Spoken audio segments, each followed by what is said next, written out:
Hello, everybody. Welcome. Happy Thursday. Happy Thursday. We're back. We have finally, I'm happy to say, finished painting Scales of Talaxis. It's done. I don't have to think about it anymore. There's a tree. It's a cool guy. It's got a little purple tongue. But we're done. So now I can do other things. Thankfully, it's been it's been a while. But right, so what I think we're going to be doing today is I want to try out something new. We saw this guy last week, right? This was Hexmore. I basically undercoated him in like a generic dark grey. Um, all sorts of stuff has been popping up on my YouTube about painting with sponges and sponging and all this kind of thing. And I thought that I would give that a go today on this guy specifically. So we're gonna try and learn a technique. Whether it's good or not, I don't know, but we will see. And also, because I happen to have a 3-year-old at home, I have these. Now, these are like little kid sponges for like sponge printing. So yeah, we're going to use these. I think they're too big though. So what I might have to do is cut them down a little bit. I think the smallest ones, and I'll just cut them down to the smaller to a bit smaller, and hopefully it should be okay. Like if you compare the two, this is blooming huge. But yeah, if I cut this top down, it might actually work. And we're gonna try it. Ooh, sponge going everywhere. We are going to try this fanciful sponge technique that everybody's using. You're supposed to be using makeup sponges, but I don't have any of those. I basically couldn't be bothered to go out. But this is what my daughter has, so this is what we're going to be using. I am cannibalizing her art supply equipment, and hopefully he says, it should work. And I'm pretty excited to see what's going to happen. Either it'll look good or it'll look garbage, in which case I can basically... What's going on? Where's the door opening? Oh, my dog is coming in. Hello, dog. Yeah, I can totally... Is he coming in? Sorry, give me 1 minute. I'm going to let the dog into the room.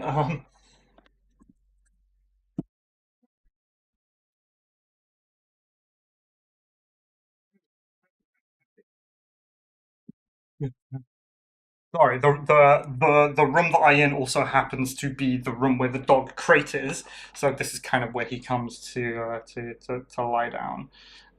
Always crate train your dogs, people. You never know when it will come in handy.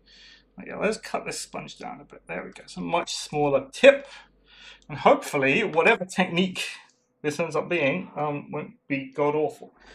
So this is going to be it's on a different base than it was last time, so it's going to probably end up being like an iridescent horror, I think.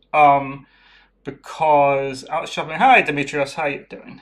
Yeah, I think it's going to end up being my iridescent horror because I made the conversion. I need to use it, and I've changed the list around a little bit since last time. I think it's better. Maybe I'll play it on stream tomorrow with Toast. I don't know. It depends if I'm home or not for his stream, but we will see. So iridescent horror. I think well, I mean, it's going to be Zinch, so we need blues. I've got blues, all sorts of blues. Got blue, purples. Purples are colours of Zinch. What else do I have? What is this? This is Dretchy Violet, a shade. We don't need that. Pink? Shocking pink. Alright, so maybe we're going to do like a transition from blue to purple to pink. This is, like, shade. We don't need that. This is fluorescent pink, so I'm not entirely sure if we're going to go into that shade of pink. But yeah, if we start there, what's this? Ice blue. Okay, so I think we've got a couple of different shades of blue. We got a couple of different shades of pink. And somewhere in between those, what are you? No, you're not right. We might be able to make a pretty cool something or other. I hope, he says. Um, let's get going, I guess. As always, if you have any questions for me about Warcry, Wargaming, anything else, I'm happy to take them. Is that blue? How blue is this? It's very blue. I'm gonna darken this up, I think. Um, Fortunately, I'm kind of running out of black, which is a problem. Right. Oh, there we go. Oh, we have some. We have some. get a paintbrush. Yeah, so I'm happy to take any questions you might have. If not, I will basically be talking into the void for the next 2 hours. But hopefully by the end of it, we are going to have something cool, something pretty cool. That's the brush. All right. Make sure I don't put my brush into my drinking water, because that would also be bad. How dark can I make this? I think that, so the idea with painting with, well, this is very dark. Too much black. Way too much black. Okay, I need to fix this.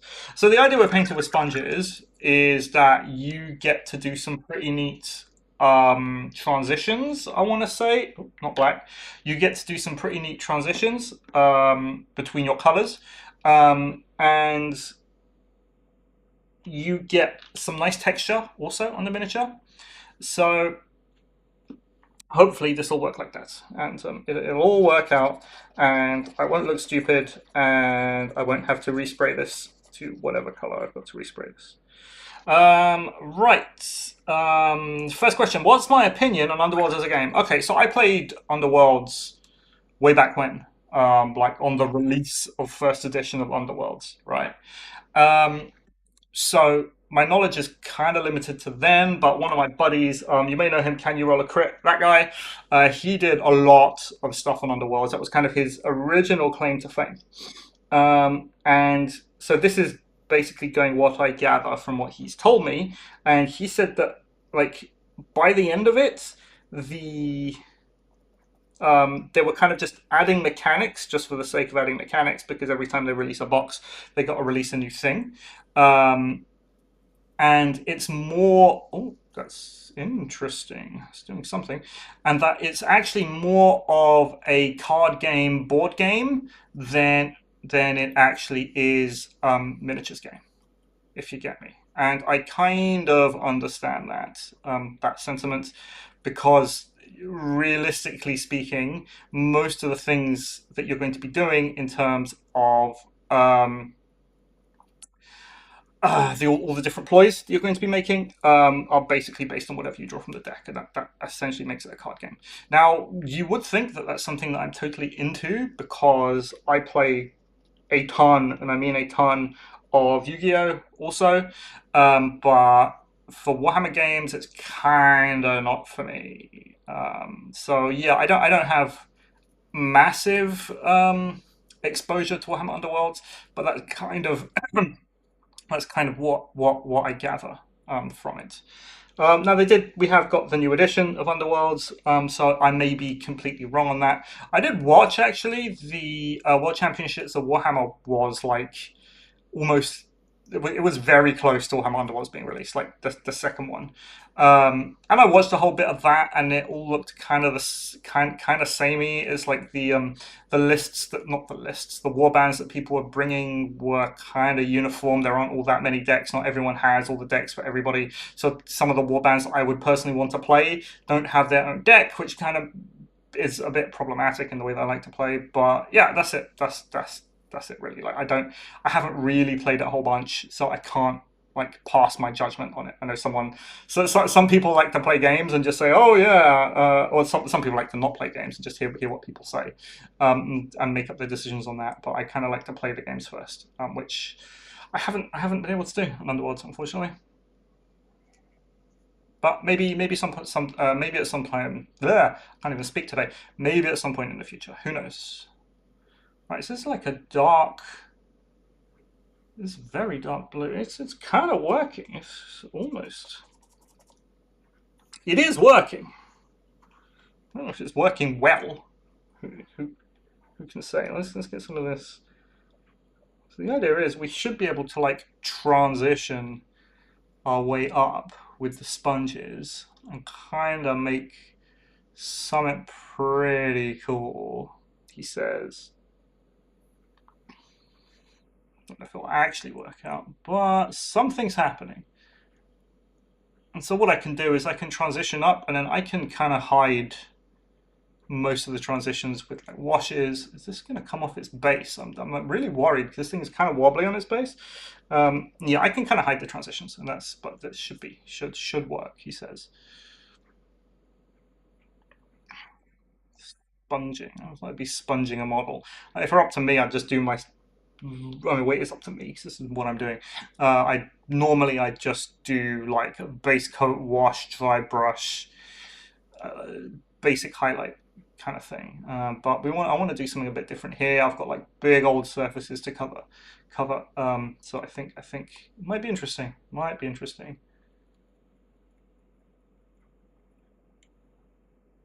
Is it?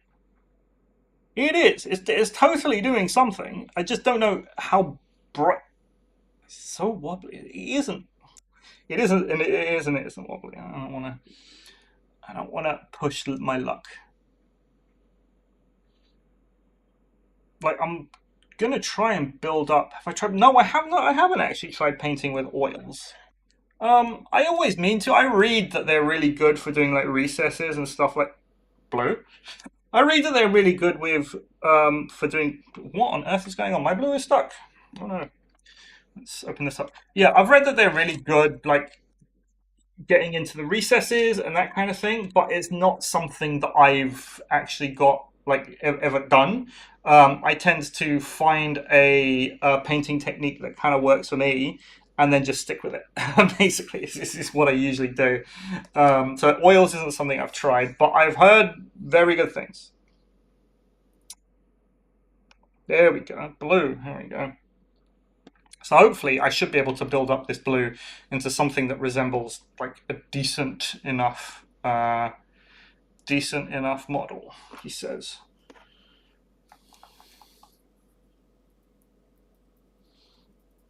And this will, well, I mean, I say probably it will be. This is all for UK Games Expo. This is, I think, what I'm gonna bring. There is the option always to bring the Amazons. So maybe if I get these done quickly, I will look at painting the Amazons also. But I don't know for the time being. I kind of like the idea of this list more than anything else. So that's what I'm going to give a go.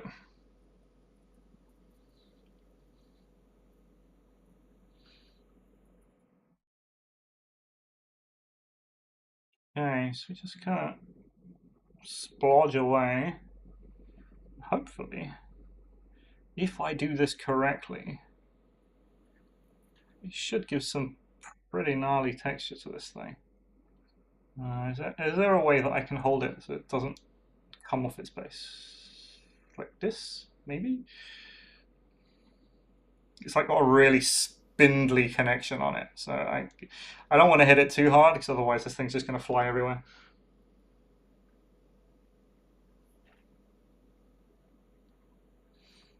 And then, of course, I'll do all the highlighting as normal, right?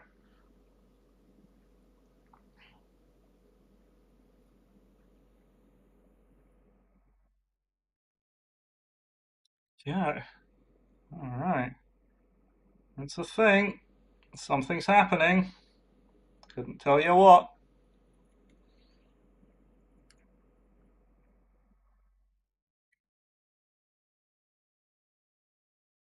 I think if I do all like the joints and build the color up on the joints and work my way up here, it should be okay. I think it also needs to dry properly before I do this. Like, it's just seeing what I'm doing is a bit of a. It's kind of working.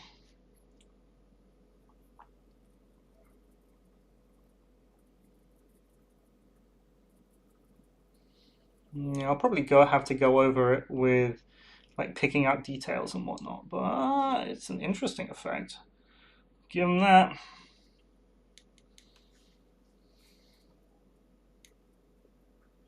All right, let's lighten this up, I think. So, how's everyone's week been? Anything happening out there? For me, it's kind of business as usual. Still playing Blueprints, still doing that, going through all the different, not prestige mode, like all of the different trophy modes. So after you complete the game, this is me going more about Blueprints. After you complete the game, there are a bunch of different like achievements that you can unlock. So I've basically been going through that, and that's basically what I've been playing. And between that and painting Scales of Talaxis has kind of taken up all of my spare time. So not anything interesting really has been happening. All right, will this work? Will it work? Oh, maybe. Yes. No.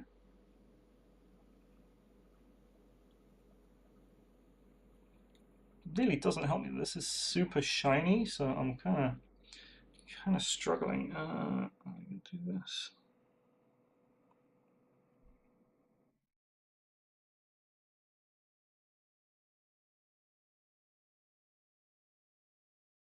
Okay, something's happening. All right.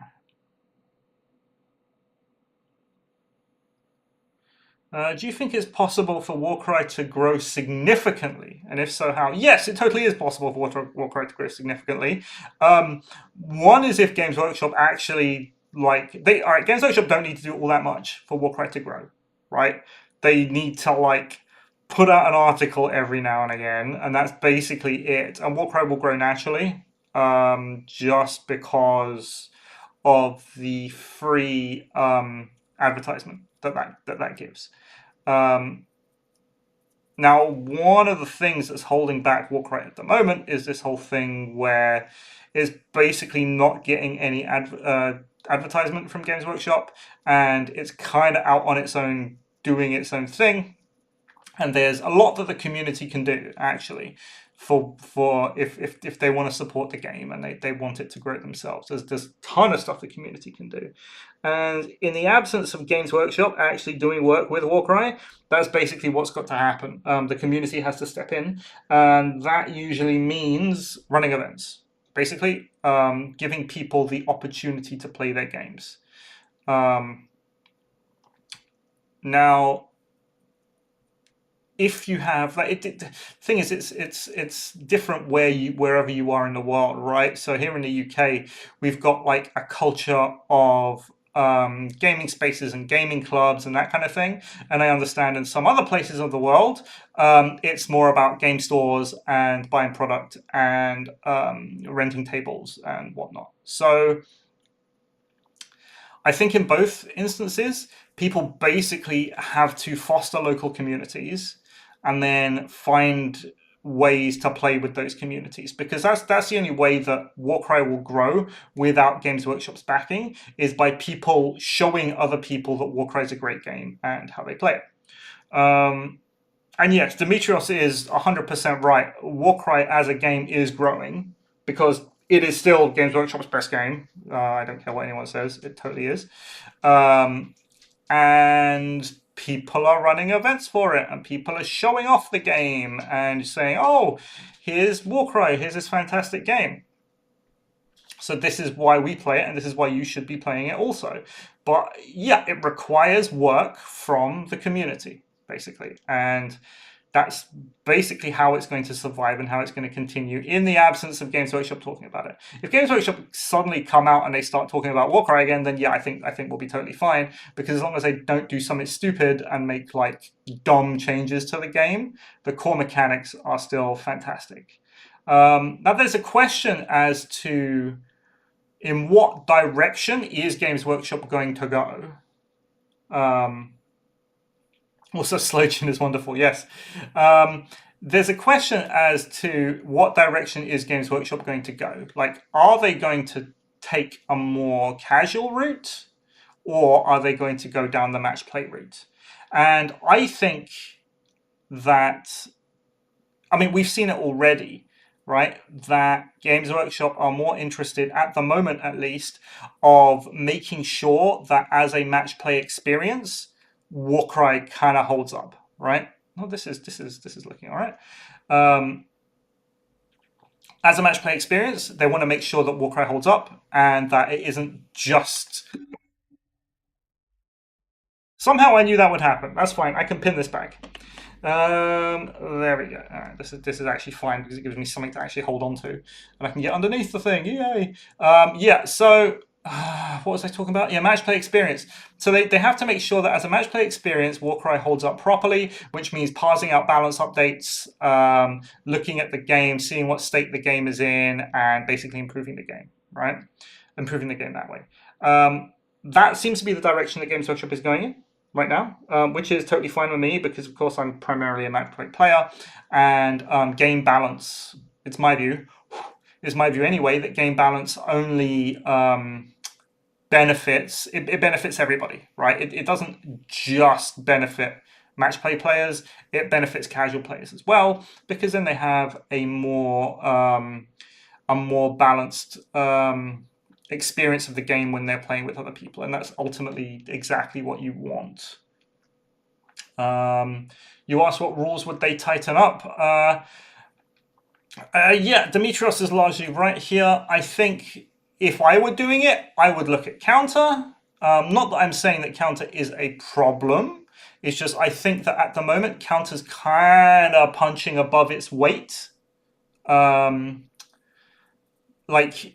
what I would do is I would look at counter and I would look at the average damage of all of those fighters who primarily use counter. So anything that's like very cheap and toughness 5, right? Because those are going to be the main offenders when we're talking about counter. Reason being that it is unlikely that far more expensive fighters would use up their one of their actions to do less damage than they would have done anyway by attacking, right? So that's it, right? So those very cheap toughness 4, toughness 5 fighters, I look at them, I look at their average damage that they put out over an attack action. Is it going to be 1 damage? Is it going to be 2 damage? Is it going to be whatever?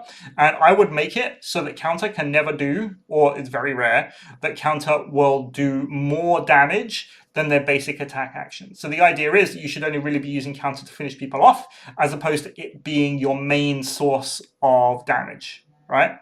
So I think in reality, what that means is that counter will probably go to a hard cap of, let's say, 3 damage. Because that seems about right when you think about it. So most of these toughness 4, toughness 5 guys, it's like 3 attacks on a 1/3 damage profile. So a crit is 3 damage, 3 hits is 3 damage, and there are several ways that you could implement that to make counter basically only do 3 damage maximum. And I think that would go a long way to sorting out counter, especially for some of those weaker, not those weaker warbands, but for the elf profiles, right? And that's really the main problem about the elf profiles. We've been talking about, me and Toast actually, we've been talking about Disciples of Cain recently, because he's been on this Disciples of Cain thing, I think last week or the week before, something like that.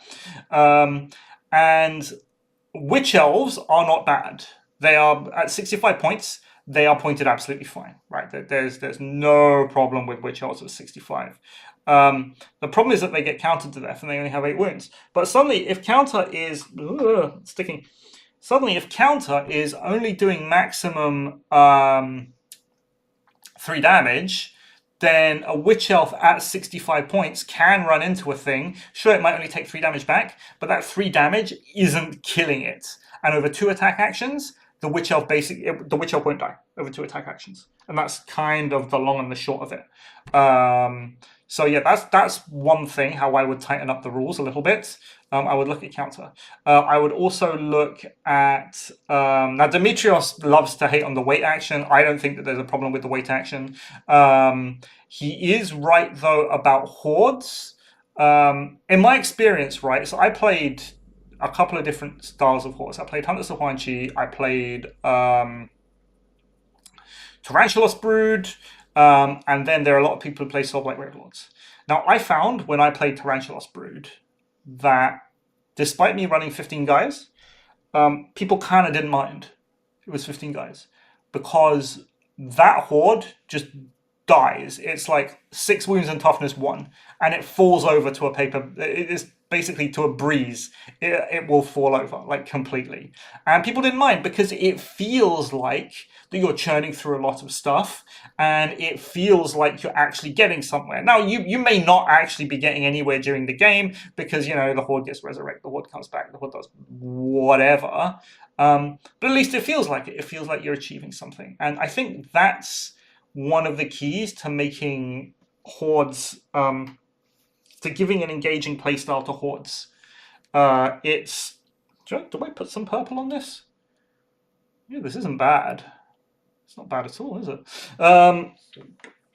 Yeah, I think that's one of the keys to giving an engaging playstyle is that your opponent, if they're playing against a horde, needs to think that they're actually doing something and needs to think they're achieving something. You never want to come out of a game and think, okay, well, my opponent had 100 guys and there was nothing that I could do, right? It always has to feel like there's something that you can do. So I think normal hordes are kind of fine. I think the main problem is with those very sticky hordes with a lot of defensive power to them. So I'm basically talking about Soulblight Grave Lords here, right? Oh, purple. Hello, purple. Yeah, I'm basically talking about Soulblight Grave Lords here. And I think there's definitely a balancing act to be had between putting a lot of fighters on the field and the amount of damage they can do and how long they stick onto the battlefield. Because I don't think the hordes should be as sticky as Soulblight Gravelord hordes are, for example. Because SPGL hordes can basically go, okay, we are all toughness 4, and we all have a reaction that can reduce damage. And by the way, we can all come back to life. And I think that's a problem when we're talking about hordes. I don't necessarily have an issue with a horde that can basically fall over and die, and there's like actual counterplay to what they're trying to do, because they basically have to win out of turns 1 and 2. Otherwise, like, that's it, they're done. That's why I think there's a lot more time for Royal Beast players, for example, because they can play very large warbands, but ultimately they are made of paper and they need to win in the first couple of turns, and if they don't, they're done. So more paper hordes and less sticky hordes, if you get me. So that's what I would do there, I think. There's been... Demetrius brings up the initiative phase. So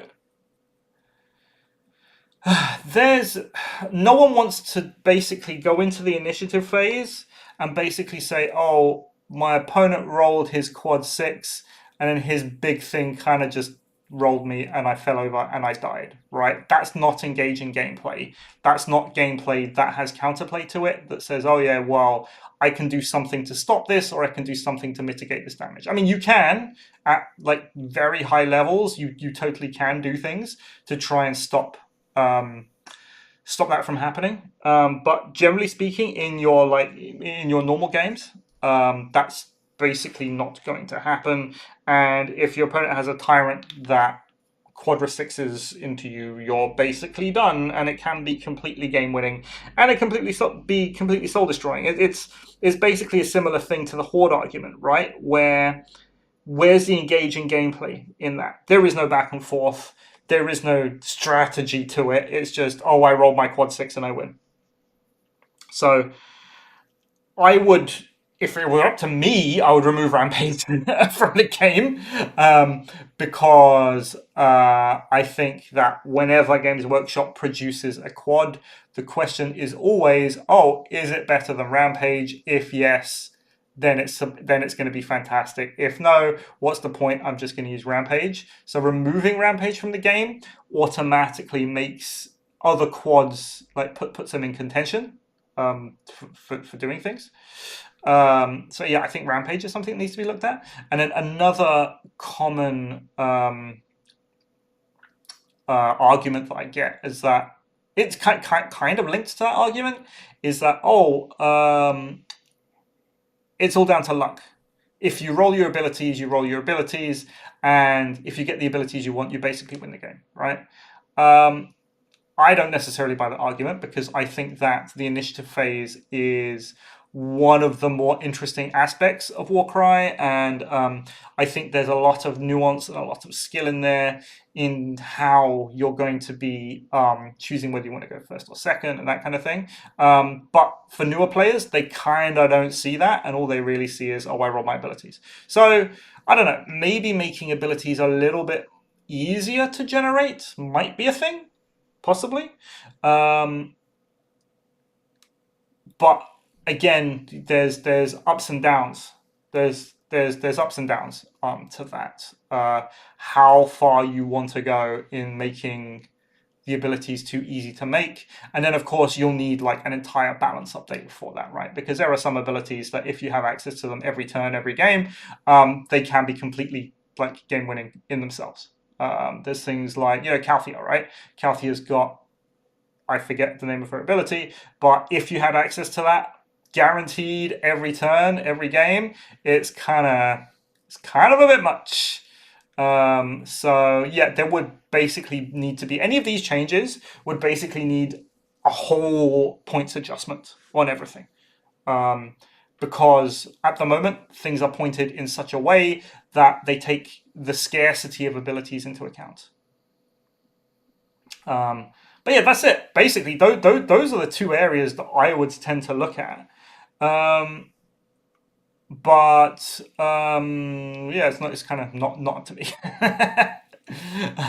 Overall, though, like Warcry as a game is kind of fantastic, and it does exactly what you want it to do. So I wouldn't change all that much if I were put in charge of the game. I wouldn't change all that much at all.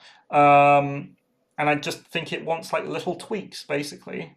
And with those little tweaks, I think it could be even better than it is now. I think most of the challenge is for it to shake this kind of low skill perception that people who basically love to play it once and get the wrong end of the stick have, right?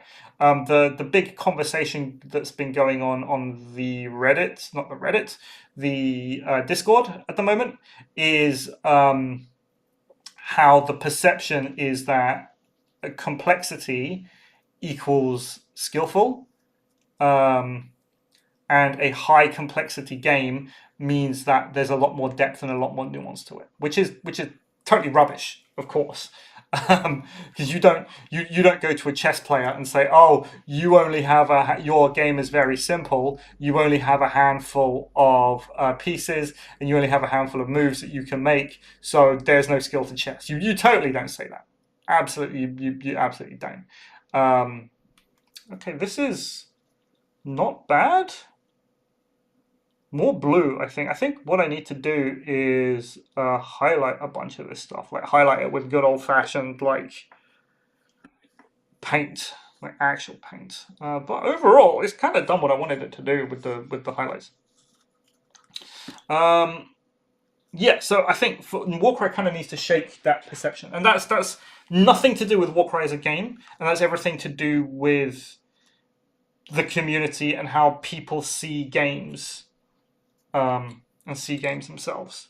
Like, and I think Games Workshop kind of has that idea as well, that it's a simple game, so it can't be competitive, or that restricts who we are selling this game to, if that even makes sense. Right. So I have to not mess up all the gradients that I just put in.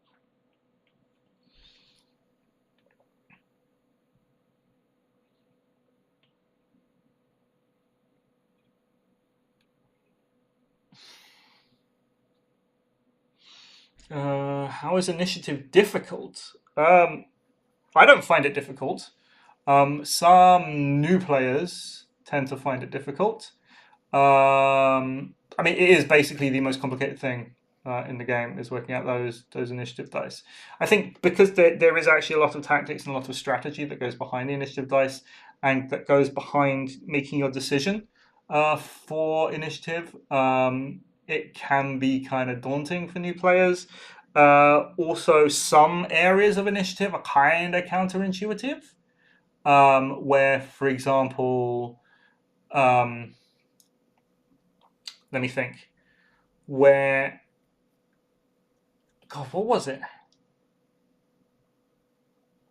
It's like, a lot of people ask, oh, can you split quads into doubles into triples, for example? And the answer is no to that. And a lot of people ask, oh, can I put more than one wild dice in to make abilities? And the answer is no. So there's a couple of little niggles in there that aren't so obvious to a new player, but I mean, I've never seen it as a problem. I mean, Demetrios teaches a lot more people to play Warcry than I do, so I'm sure he will have he will have an answer to that. Yeah, look at this. This is going to be kind of wild. I think what I'm going to need to do is wash this with something or glaze it with something.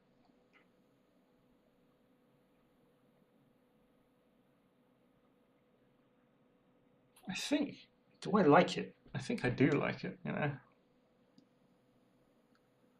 I think I do. Like, a lot of people kind of equate this technique, like painting with the brush, the painting with sponges, to like slap chop, and how, oh yeah, you can just do this to get models. Oh, I'm not even showing you. I can do, yeah, it's like, oh yeah, I can just do this to get models on the table quickly. But I think if you just go in, let's say you're doing slap chop on your models, if you just go in afterwards, add a couple of little details, maybe add a wash in or a dry brush, it really like makes the technique that you're using a lot better than what it actually looks like. And I get it, a lot of people don't like painting. I'm totally one of them. But you know, little things can really make your models a whole lot better. Like that, I like that jaw. That jaw looks pretty fun to me. I think that's what we're gonna do. If it takes me 2 hours to do one model, it takes me 2 hours to do one model. The entire warband's only 8 models, so what, 16 hours? I can get this warband done. That's totally a thing. Blue, I need blue.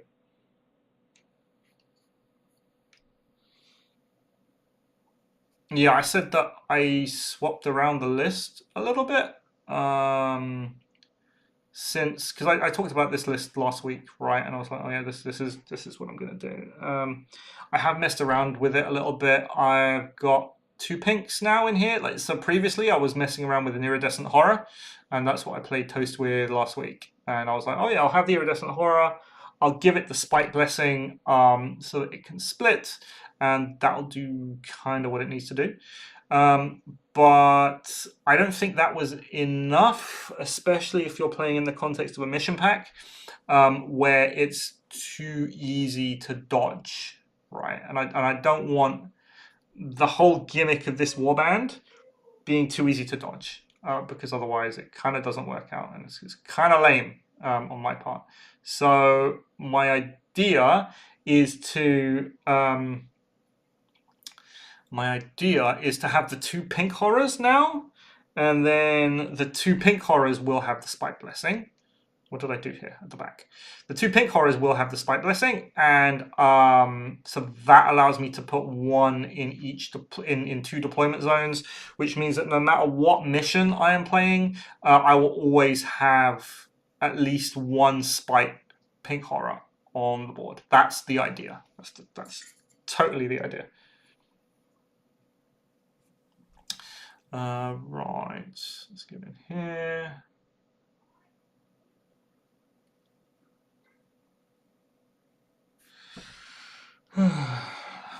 Hopefully I'll be able to actually finish this. That'd be good.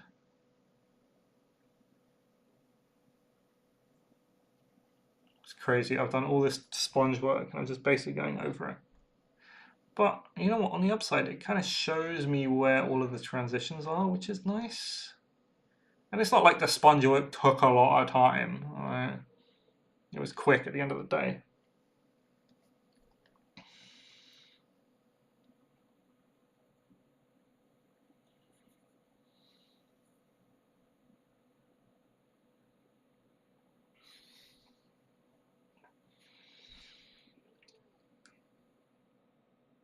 Initiative ability seems to work fairly well. Yes, yeah, that's totally it, right? Like for me personally, it's one of the areas of skill expression in the game is the initiative system and abilities and how all that comes together. And that's really what, at the top level, that's what players are very good at doing. It's about maximizing basically Warcry on the top end is a resource management game, right? It's about managing your actions, it's about managing your dice, and making sure that you can eke every last drop of economy out of the moves that you're making. And yeah, that just happens to be one of the areas where experience matters. And I get it from a new player um, perspective. It is a difficult thing to grasp, but once you do, I feel like it's very satisfying. Like trying to find the perfect game where you can come out of it and say, you know what, even if I lost, it doesn't really matter because I didn't make any mistakes.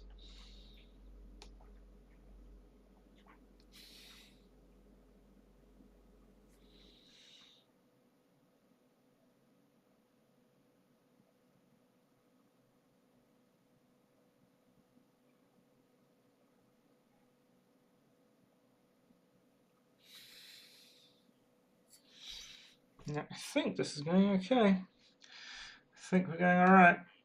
This purple. I want it more blue around the face. More blue around the face, please.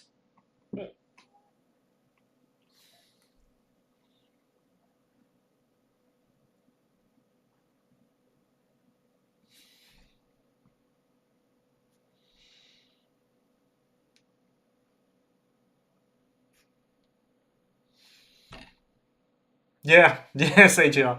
The Talaxis terrain is gone. It's finished. I completely finished the Talaxis terrain. We are done with that. I do not have to paint any more terrain.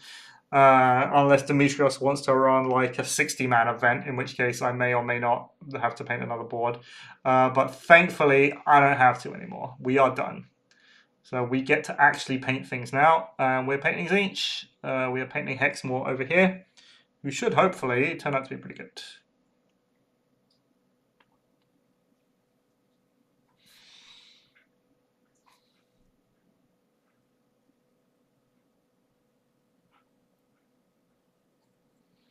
Yeah, thank you. Thank you very much.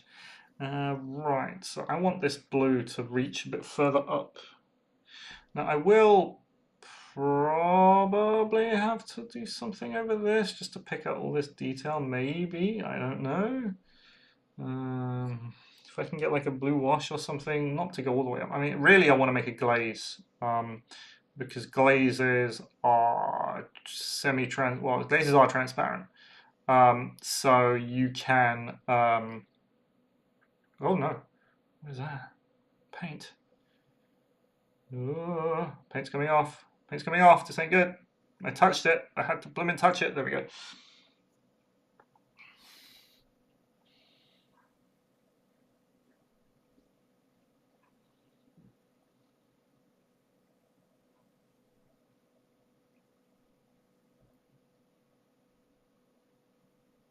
Yeah, so anyway, glazes are transparent, right? So it allows you to do transitions. Real nice. But that's kind of the thing we're looking at, which isn't bad, I think.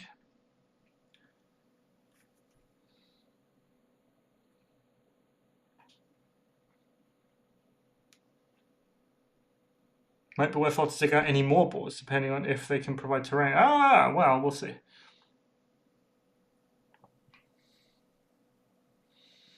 I don't know who Redacted are, in your case, Demetrios, but if you are insinuating that Games Workshop are going to be able to provide terrain for us, we will take it, right? That'd be fantastic, actually.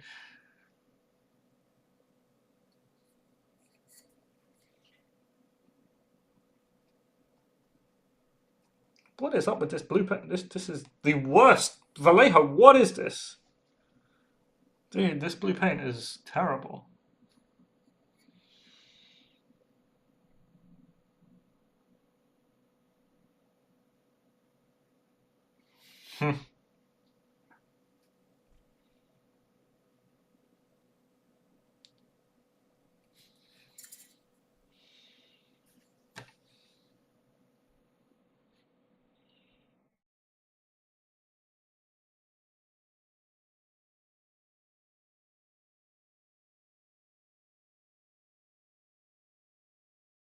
All these for dungeon boards somewhere. Yeah. We're talking about what is it? What is that set? I can't even remember. The dungeon set. I can't remember the name of the dungeon set for Warcry. It totally escapes me. Independent rumbling. I don't expect games to give terrain to random tiers, even if approved. Oh yeah, you are. That actually, yeah. Congratulations on that, by the way, Demetrios. Again, I think I've said it before. Demetrios has been. He is now an approved tournament organizer from Games Workshop. So I don't know what extra support that means that he gets, if any. But you know what? He is an official TO. Oh, Catacombs. Yeah. That's it. That's it. Catacombs was the Warcry dungeon set.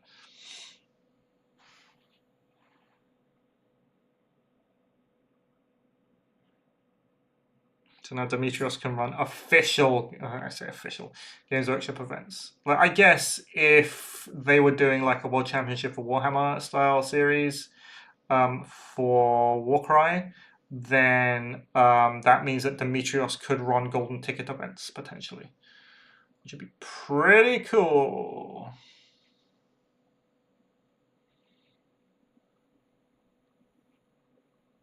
It's mostly AOS rule sets for free, yeah. Right, so this is kind of wild. It's got no definition at the moment, but we need to give it some definition. We will give it some definition. Everything is sticking. I am sticking. That's my drinking water.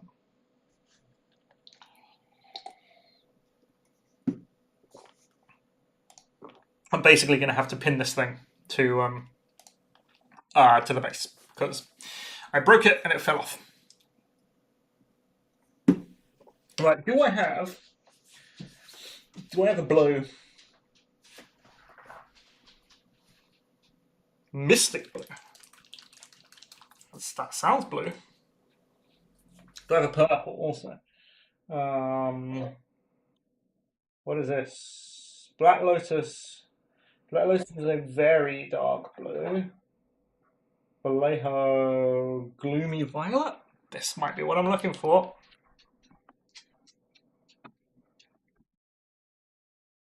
Dog is complaining to me that it's warm, and it is, and he doesn't like the heat. But Zuko, there's nothing I can do for you. Gloomy Purple. Let's see what Gloomy Purple ends up looking like. Will I ruin it? I don't know. Possibly. If I water it down, it should kind of be okay. Okay.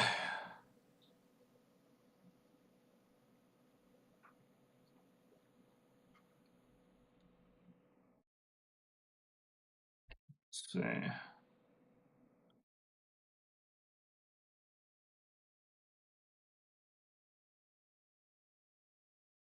Gloomy Purple.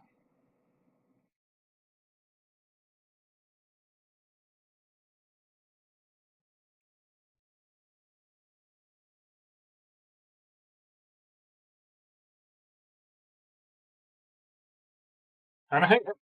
How do I fix this? Yeah, let's fix this very quickly before it dries.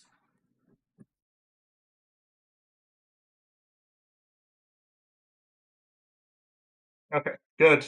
We are fine. I have not ruined this model.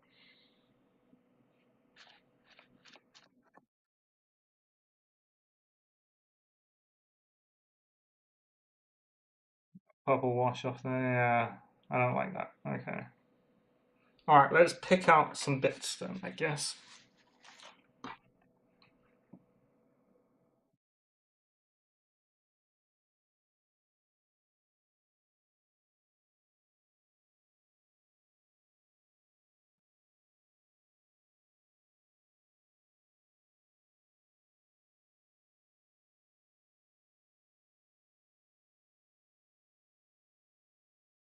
Okay, and the other side. There'll be some skin flaps.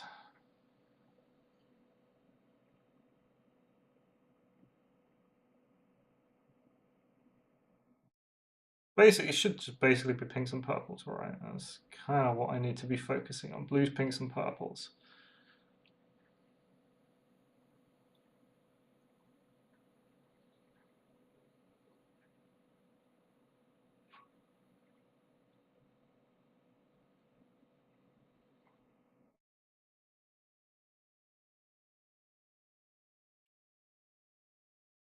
Nice. Okay, cool. All this will be highlighted, so it should all be okay. Got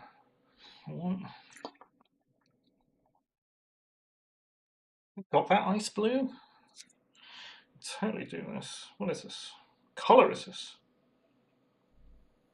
Verdigris glaze. It's not even an ice blue. It's verdigris. Wow. Alright.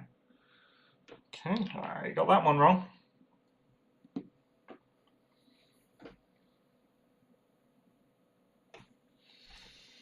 They call it a glaze, but it's not really. Not at all.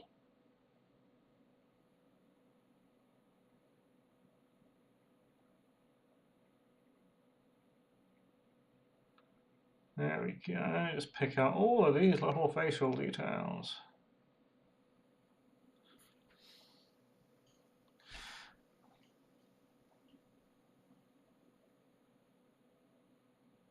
Sorry if I'm a bit quiet. I am concentrating.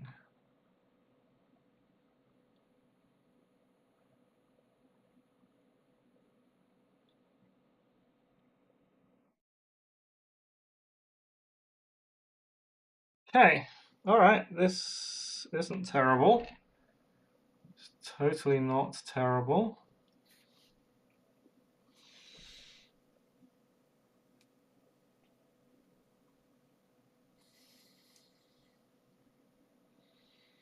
Yeah, okay. So I think that pink, it might be too pink, and I might change it to red just to get some additional color contrast going on here. What do you think? Red? Do I have a red?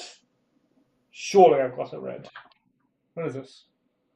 Evil Sun Scarlet. Okay, yeah, but is it still paint or is it just split? That's kind of a problem with these Games Workshop paints, right? When you're using them, I put them all into dropper bottles, but they have a habit of splitting.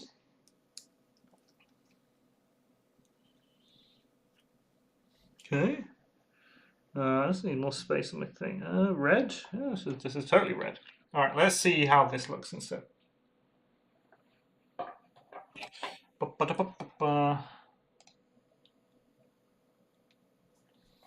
And yeah, of course, anyone has any questions, like I said, happy to take them. All right, so let's replace the pink.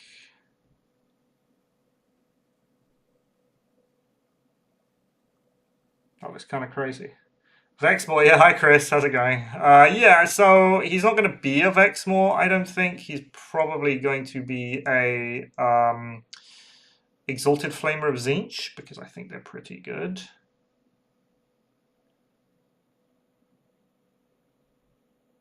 As like this disruption kind of zonal control piece, I think they're awesome.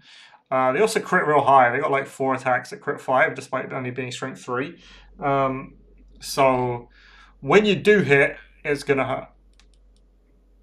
And that's one of the things I found with the Krulgast Cruciator, right? Should do a tongue with it as well. Oh no, do I hate that? I think I hate that. I think I hate a red tongue. I think I totally hate a red tongue.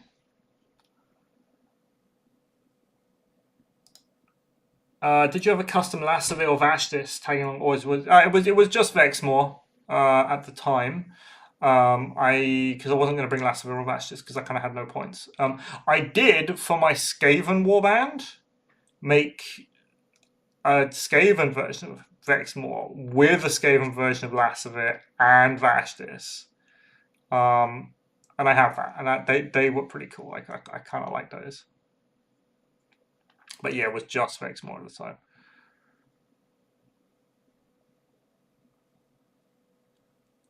Win wild dice. Well, Demetrios, you have to kind of tell me. I am happy to record whenever, really. Well, I say whenever.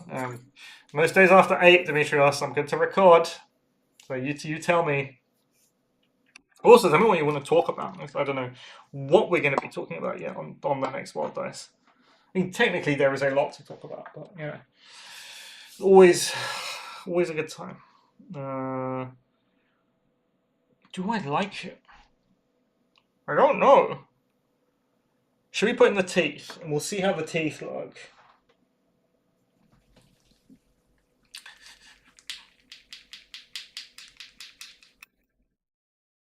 I think, did I show off? I think I did. I think I totally did a video on like all of my painting projects from last year and showed off the Rat Vexmore and all those guys. I could dig them out the cabinet. Let me do this. Let me let this dry a little bit, and I'll dig them out the cabinet, and then we can take a look. Because I do like converting for my stuff. That's one of the joys that I get out of Warcry.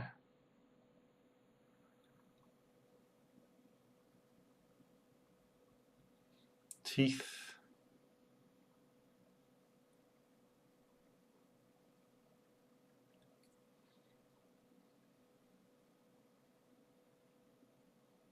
Come on, hair. Okay.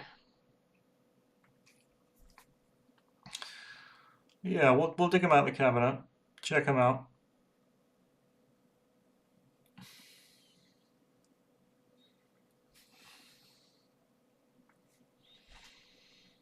I was actually looking through just my boxes of stuff the other day just to see like miniatures that I have that never used or never finished projects and whatnot. All sorts of things. Someone who doesn't like painting is the main motivation that you have to, yeah, basically, right? I don't like painting, but I have to have painted models for events. And my idea is that I don't want them to look terrible. So, like, I can paint. I can paint to a decent enough standard, um, but I just want them to look decent. You know, like decent to my standards. And they're not going to be the best, right? But I think they'll be cool.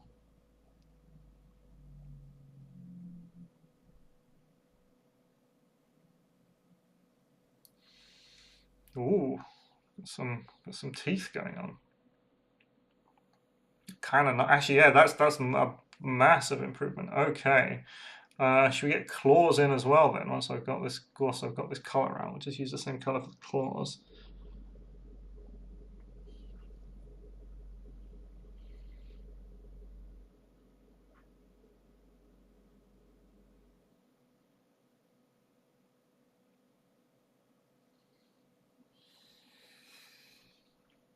Okay.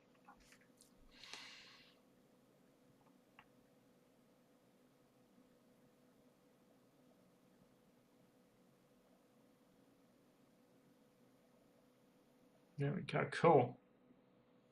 So yeah, I was looking through like my boxes of stuff. I found like entire Middle Earth armies. I found like a painted Watcher in the water that I totally forgot that I had. Like all sorts of Horus Heresy stuff, which may or may not come back now that Horus Heresy 3, I think, has been, or 4, has been announced. Though I do remember playing that rule set. It's basically the same rule set as like one of the previous 40k editions. I do remember playing that rule set, and it's that time has passed. Really, I don't think I could go back to playing like proper big hammer anymore. I don't have the time for it. I don't have the patience for it.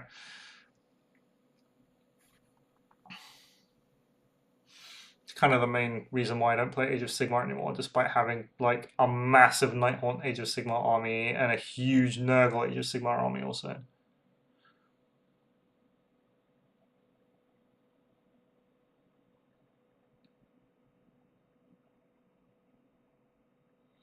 What's the next Warcry Games Workshop event where we might expect some Warcry news? So the next big event happening would be Nova. Is that right? Adepticon's gone. There's Nova. Um, it's not LGT. What is it? LVO, the Las Vegas Open. I don't know when that is, but sometimes they push out news then. Um, It seems like this summer, the big release is going to be Horus Heresy. So anyone who was expecting Warcry to be this summer, I'm sorry that you are disappointed.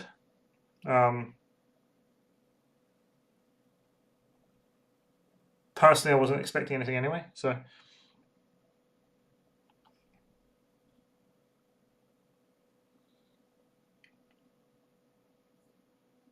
There we go. Cool.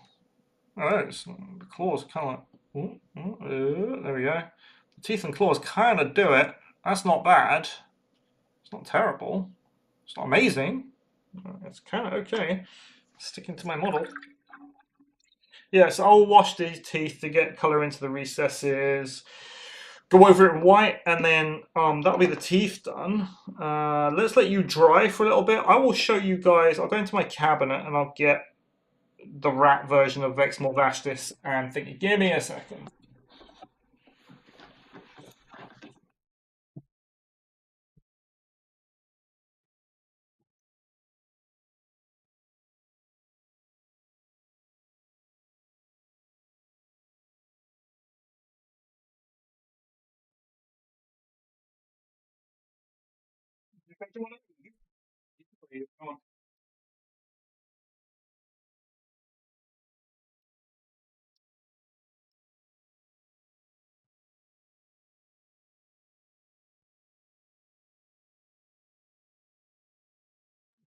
Here we are. Here we go.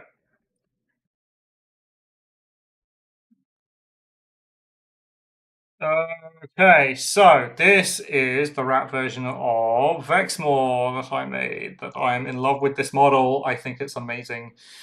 Anyone who disagrees can disagree with me. So this is made out of a Blood Bowl Nurgle miniature, bloated one. They got bloated ones, something like that. Is this in focus? Probably, probably not. So yeah, this guy I use for Vexmore because he's just a big fat rat, and it's fun. Lasavir has the 4 arms. So what we did is we took Skaven Assassin, gave him 4 arms. So that all kind of works out. These are Corvus Cabal weapons, by the way, because their weapons kind of look super gnarly, so I kind of like it. So that's what I use for for Lasavir, and then Vastus is a wizard kind of thing. So I use this guy. This guy is one of the Nurgle. Is it the one with the pipes? The plague pipes. I can't remember which one it is. Sloppity Bile Paper. Yeah, this is a Sloppity Bile Paper. We are using bits from Scabix Plague Pack here because I got like a ton of that set because it's just amazing for conversion pieces. So yeah, that's what I use for those 3, and I think it came out pretty cool. Thank you for the yeah, it's a cool big horror that we're painting. We're going to get there. I need to figure out a colour for the tongue. I might make it black, actually. If I can do it like a black shiny tongue, that might totally work out for me, actually. We might try that, because I think that might end up looking better. I do still want to give this thing a glaze of some kind of color, but I don't want to ruin the transitions. Do I go blue into? Shall we try? Let's try. Thank you very much, Demetrius. You've seen one of them because I played with one of them. I played with them in that one event. No, I take Escape into 2 events now. The first event was the one that I brought Vexmore. So.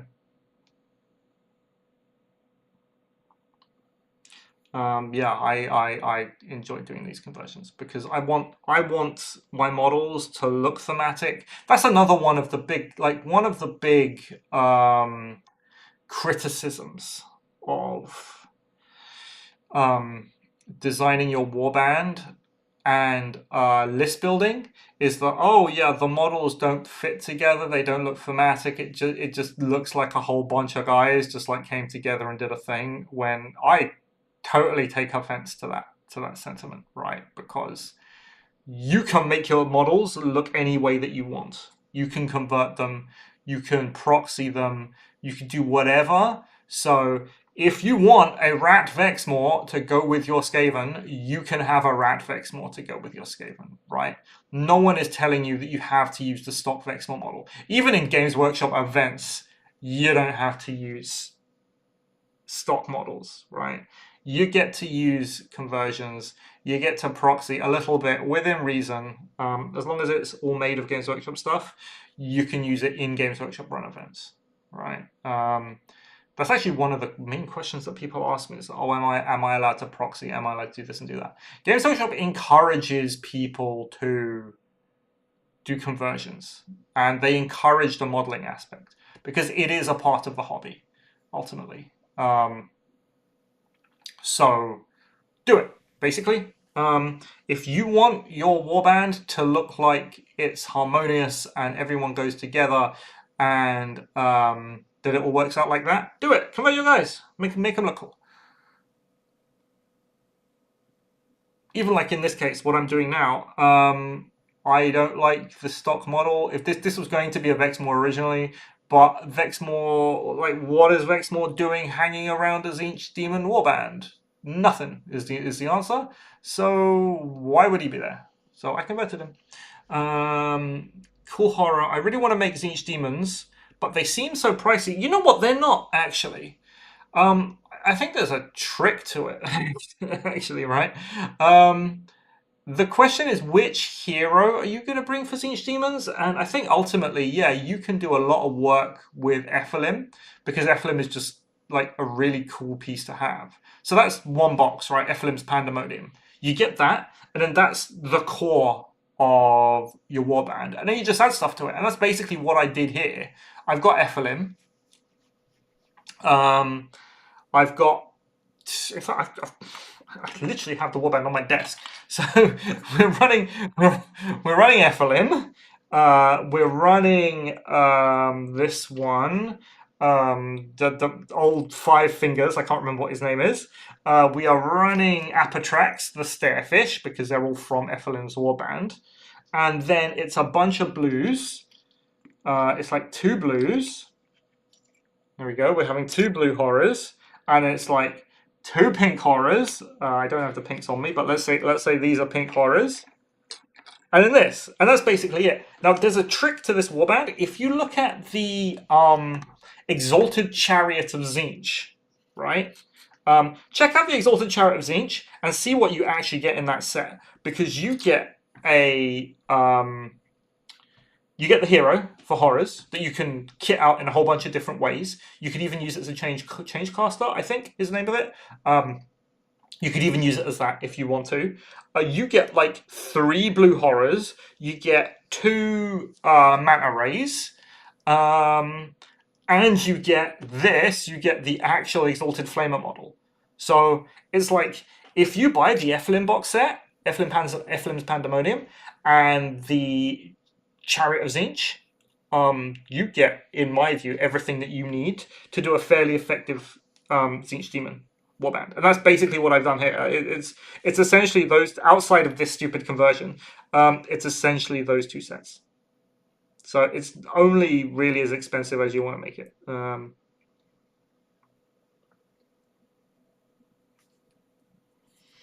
Glazing. That's, you know what, this purple is actually doing the job that I wanted it to do. Yay. Which is weird because I put it on before and it wasn't doing the job I wanted it to do. But now suddenly it's doing the job I wanted it to do. So, I don't know.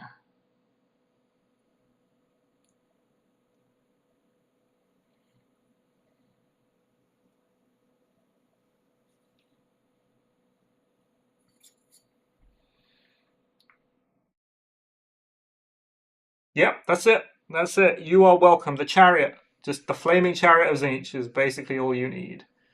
Because the idea is, right, you're never going to use more than like 4 blue horrors.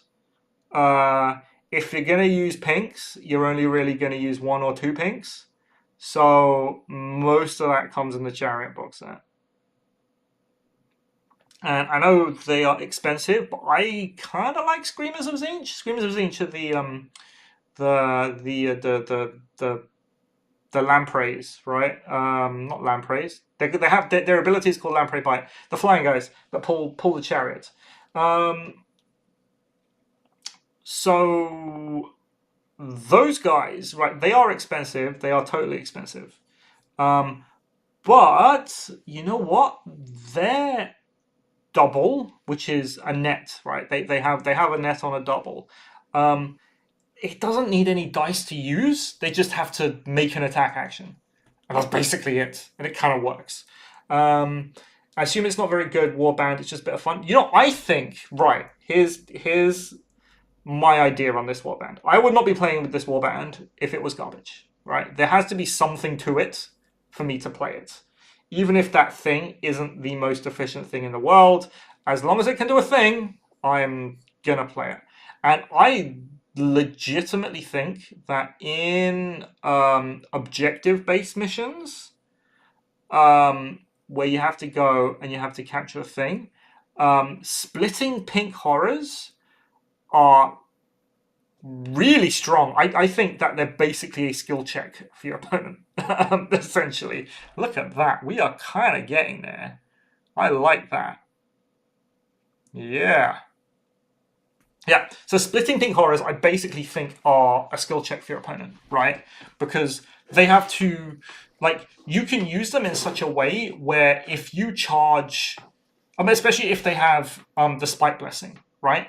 You get to sit them on a point, go shoot with them at anything. Yeah, sure, it's not a lot of dice. It's like 3 dice, 1 3 damage profile, or 2 dice, 2 dice, 1 3 damage profile. It's not fantastic, but you can do that from 10 inches away, and you can do that every turn. And if someone wants to deal with you, they have to run into you, then they're going to attack you. The way split is worded, it kind of gets around a lot of really weird abilities and really weird situations. So if you read it, you activate split after your opponent declares the attack, after you see the damage, right? So you basically see the damage first. When your opponent attacks you, and then you decide if you want to split. So you see your opponent's damage. If it's not enough damage to kill you, you go sod it. I'm not even going to bother splitting. You just take the hit. If they are going to kill you, you say, all right, well, I'm going to split in that case. But when you actually read the ability, when you actually read the ability, not the ability, when you read a whole bunch of abilities that require you to take down your opponent to activate. So I'm talking about things like ogres, right? They got might makes right. It's split that's taking down the fighter.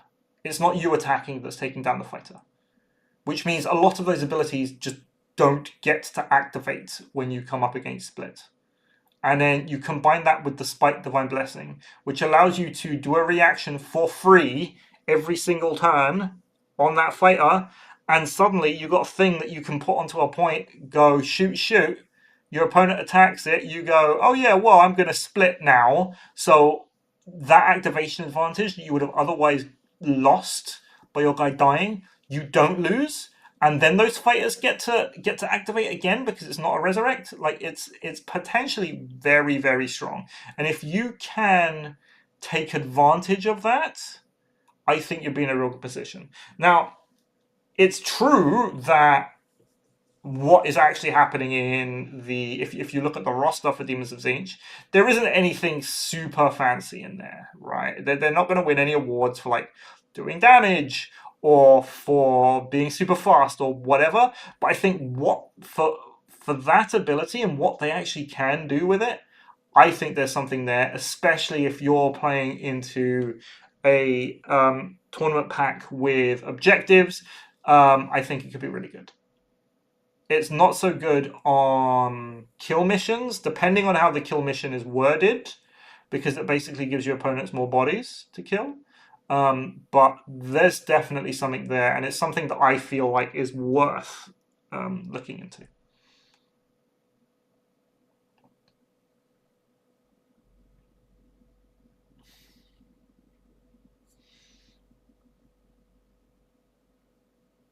And that kind of goes to the core of how I like to build my warbands. Like, find something that your warband does well, and then lean into that massively. Yeah, this is not terrible. I like this. Didn't want to lose every game she sold it. Yeah, like it's if you really want to be using Divine Blessings for them, so even if you play casually, like check out Divine Blessings. They're a cool addition to the game, and that's using the Spike Divine Blessing is what allows you to do all the additional stuff. But I was playing these guys last week. I guess Toaster's going to put up the video sometime soon, or you can go back and check the stream. I was playing them last week, and even things without the Spike Blessing, I was getting to use Split on, and getting back all of that action economy that I would have otherwise lost. And that's really important. Like I said it earlier on today, actually, that when you're playing Warcry, what you're really doing is resource management. So if you can manage your activations and you can work to out activate your opponent, which is something that Zinch does really, really well, by the way, because as their things are dying and you are splitting, you're not losing resource, you're not losing activation advantage, because you're either going evens or you might even go +1 if it's pinks. Yeah. Spike gives you extra reaction for free, so you can do whatever you want. Look at this. You know what? I'm starting to like this. I'm slowly starting to like this. I think we might need to go Black Tongue. I don't know about these. If I can darken all of this up, that might totally work. He's very shiny. I'm gonna have to hit this thing with anti-shine. Black hands? I can do it black hands. I can do it black hands. I think that'll be fine. Black hands. Okay. Black tongue. Right. That's what I said. That's totally what I said. Black paint. Black paint. Oh, I got white. Yes, I'm going to need white anyway because I'm going to have to pick out all of this little stuff. I'm going to need brown. That's Darko's flesh. That's not what I'm looking for. That's blood for the blood god, which I may use. This is wildwood. I think wildwood might be too dark, you know. Null oil. Actually, no, we're going to use null oil instead, I think. And that'll kind of work. Yeah, if you want to know more about that list, I put a video out Monday? Yesterday. Yesterday, I think. Um, Basically talking about the different kinds of lists that I might bring to UK Games Expo, and that's one of them. And I talk through like a previous version of the list, like what I think I should bring. But the idea is there. Like you can also do it with iridescent horrors. Iridescents are interesting. You pay like a lot more points for an iridescent horror over a basic pink. I need to clean that. But what you do get is you get 16 wounds.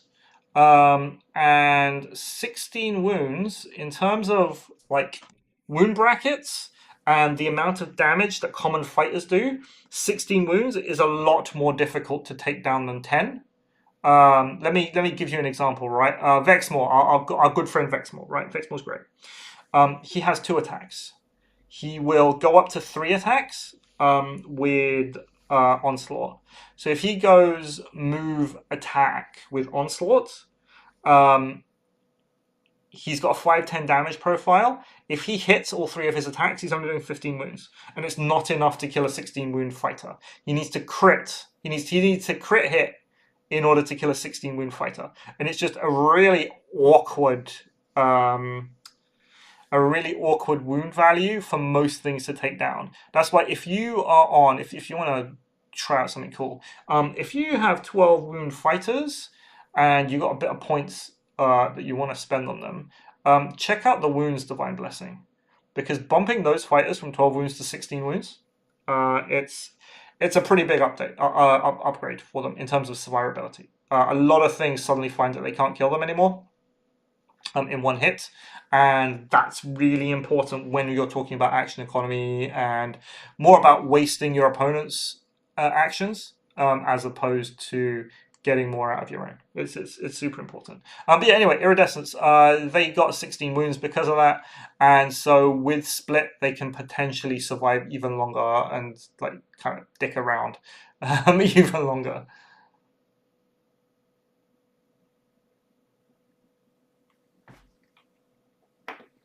All right. Some white going on. Oh, you dry. That's dry enough.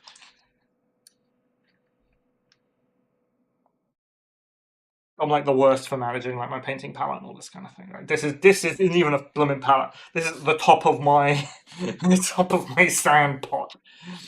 What do you do for the fire demons? Yeah, so that's the only thing, right? Is that in that box you don't get the little ones.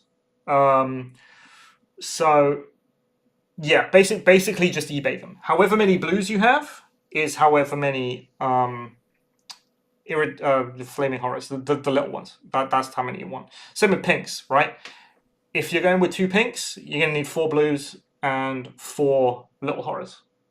Um, but you can eBay them. Like I found my pinks basically came from eBay, and they were like a fiver a piece plus postage. So you don't need a lot of them. So you can just go through.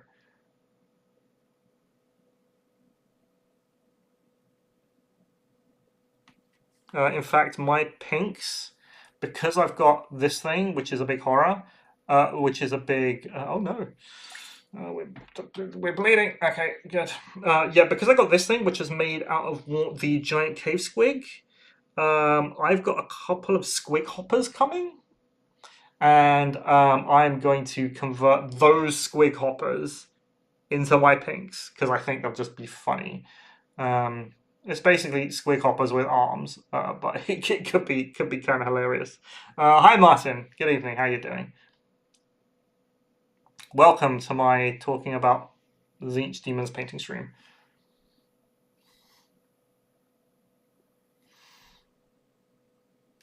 Yeah, I think some of the squig, what is it? The squig cavalry. I can't remember what they're called. Boingrot bounders. Is that what they're called? In particular, I think could do really well um, as pinks. I mean, the idea is, right, they're demons at the end of the day. They can basically look like whatever you want. Painting whilst you stream is the only time I paint. Well, I'm glad that I encourage people to do things. We all need to paint eventually, so might as well get through it. Look at that. The white teeth are totally out of focus, if that's even coming through.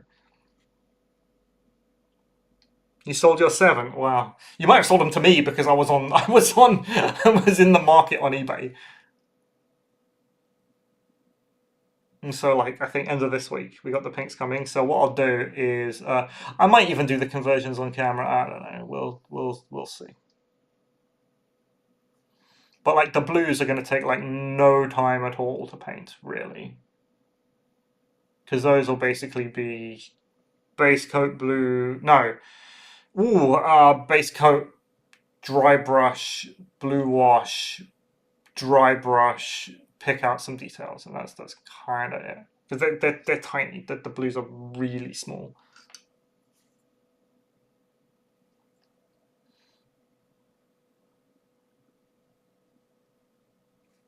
Look at that. There we go. He's got little feet claws.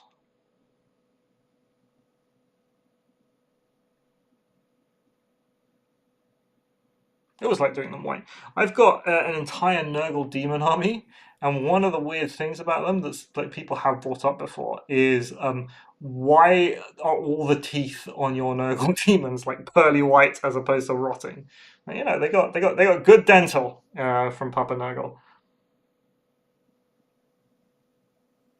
I just think it looks neat. Basically, this has nothing to do with anything else apart from that. There we go. Look at you. He's getting there. I really do think. Are we doing Black Tongue? And then some kind of magical light source inside it? Maybe? Could be a thing. Let's try that out. Are we making it up as we go along? Most definitely. Where's my black paint? Do I have black paint? Yes, I do have black paint. Is the Pyrocaster worth taking as a leader? I'm going to have to remind myself what the Pyrocaster is, basically. Let's remind myself what the Pyrocaster is. War Tally. Oh, no, not War Tally. War Crier. There we go. Crier. Pyrocaster. Pyrocaster.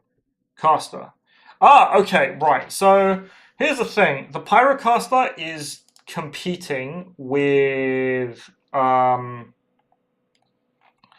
the Exalted Flamer of Zinch. And the Exalted Flamer is so much better than the Pyrocaster. It's kind of ridiculous, right?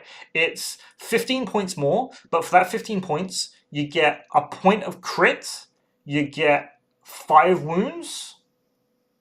2, 3, 2, 4. Yeah, you get a point of crit and 5 wounds for 15 points, which is huge considering what it is. So I wouldn't take the Pyrocaster personally if you were strapped for a hero. Like, let's say you just got the um the Chariot of Tzeentch box set, right? If you were strapped for a hero, I'd rather build the guy as an iridescent horror, and then bring an Exalted Flame of Tzeentch, and then build your 3 blues, and then build your screamers, then take the Pyrocaster as a leader. Personally, that's what I would do. They all have that. They all have the double for extra strength. If I remember, am I right? Maybe. Not Pyrocaster. Exalted. That's wrong. Exalted Flame of Tzeentch should have the double for extra strength. Yeah, so they all have Locus of Sorcery to add the bonus strength, right? It's only for the next missile attack action, which is really annoying, but it's still really, really good. So you can shoot, see what you're going to do, and then use strength, or if you really need to kill on the first attack, you can push the double into him. I really like it. Also, they do have Capricious Warp Flame, which is kind of fun as a quad. It's basically do the quad, and then within 3 inches takes that damage of the value of your dice. So if you happen to roll that quad 6, the Exalted Flamer is what? It's on an 8-inch fly move, so you can go 8-inch fly into a bunch of things, pop Capricious Warp Flame, and kind of laugh at people. I think that could be cool. Have I done it before? No. Have I had it done to me? Yes. Toast totally did that to me in a Warcry episode when we were playing Tzeentch Demons. I think it did to spiders. I think I was playing Thingy at the time, Tarantula Brood, but I can't remember.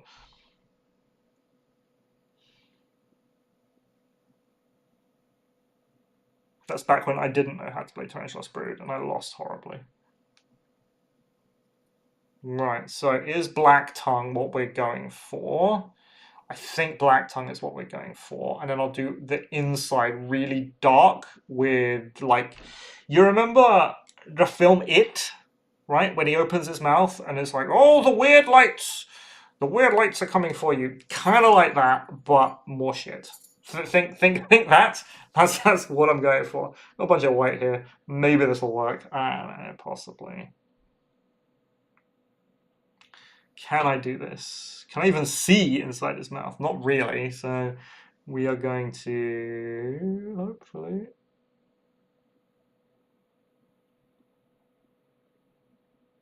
Something.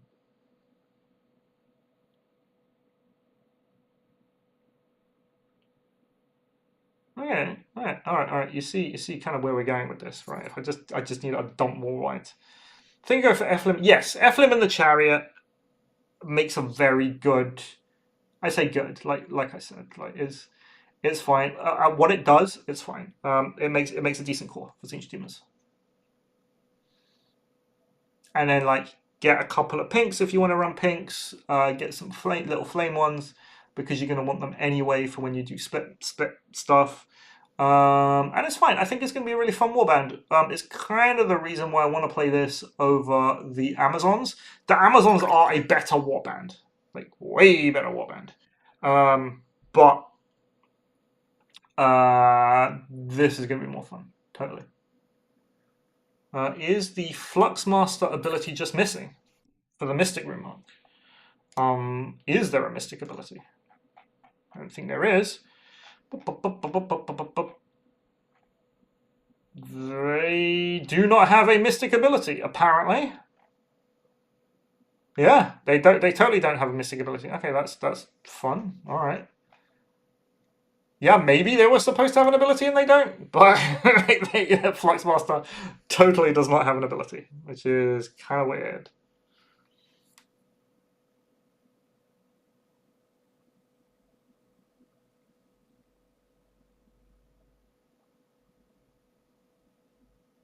So you can see on the inside, it's kind of getting that. And what I've got, right? So I've got fluorescent. So this is fluorescent pink. This will only go over white paint, but when it does, boy howdy, as they say, fluorescent works. So what we'll do is we'll let that dry, and it has to dry fully for this to work. And then we'll go from there. I think this red needs something, like a wash of something, to make it less red, if you get me. Or do I just go black? I might just go black. So make it black. This isn't really black. This is like a dark blue because it's the mix of these paints.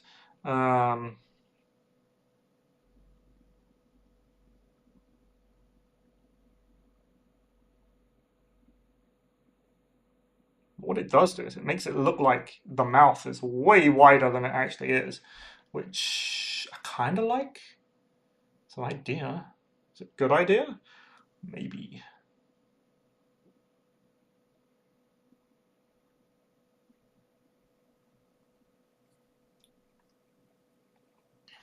Oh, there we go. For an hour and a half. Jesus. An hour and a half I've been painting this blooming model for.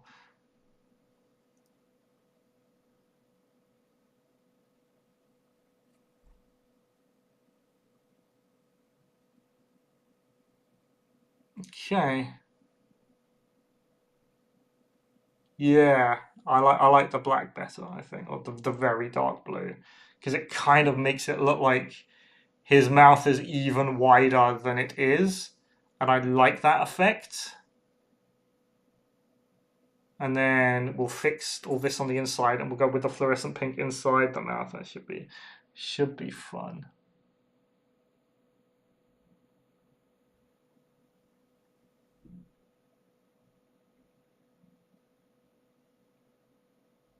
Cool. And I can fix this, make it look pretty.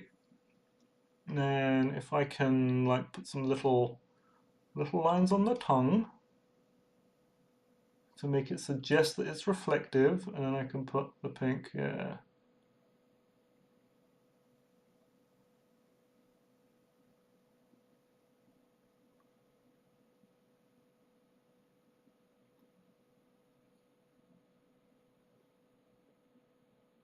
Cool, that's going to be fun. I think this is going to be okay. I think this is going to be okay. Yeah, all right. I kind of like this. All right, cool. Purple shade really well. Yeah. It looks nice, huh? I think came out all right. Well, this will. I don't even know if this will focus on it. If it'll autofocus. Whoa, something like that. Something like that.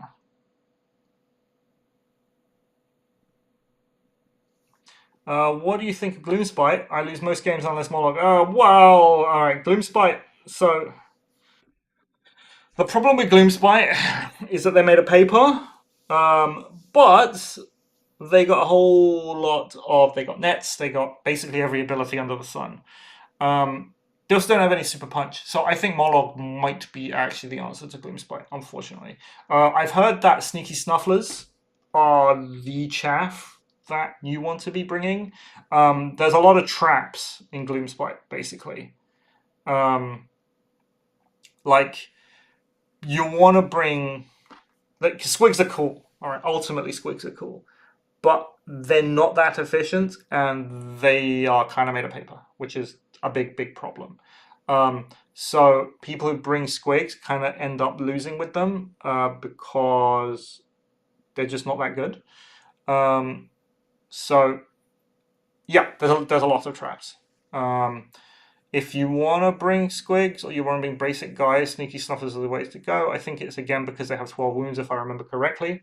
Skaven and Gravelords. Okay, so Skaven, it depends. If they're bringing Rat Ogres, you're not going to be able to outfight them for the most part. So you're going to basically need to net them, right? And you're going to need to use your nets.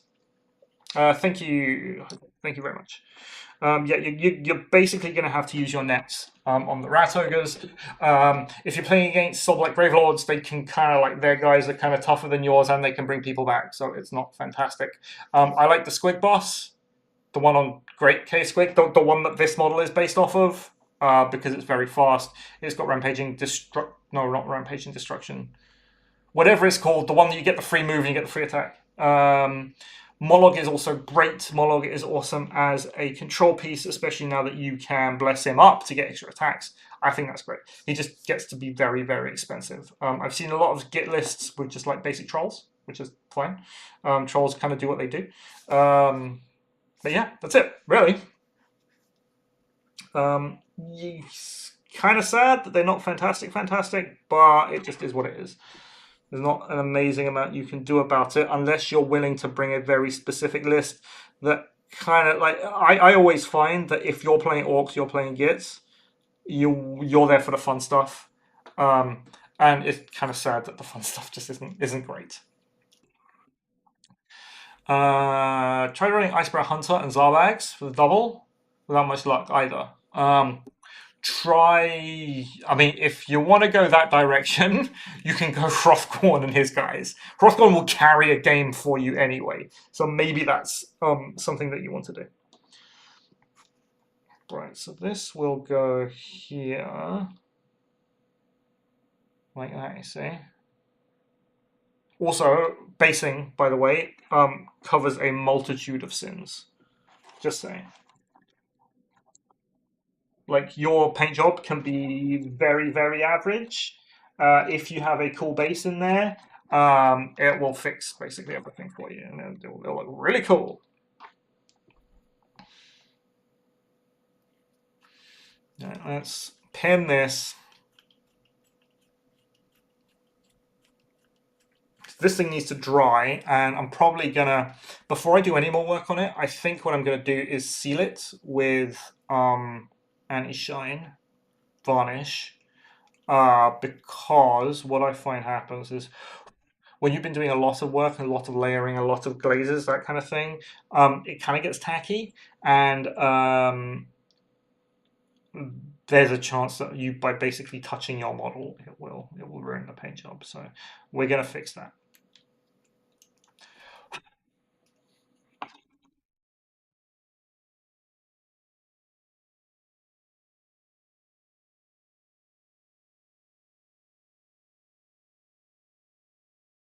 Okay, that's the hole.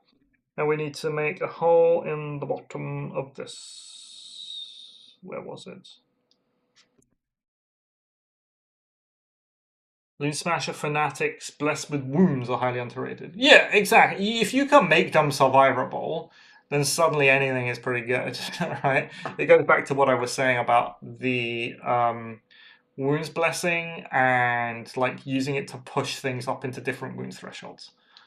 Right, I need to be very careful.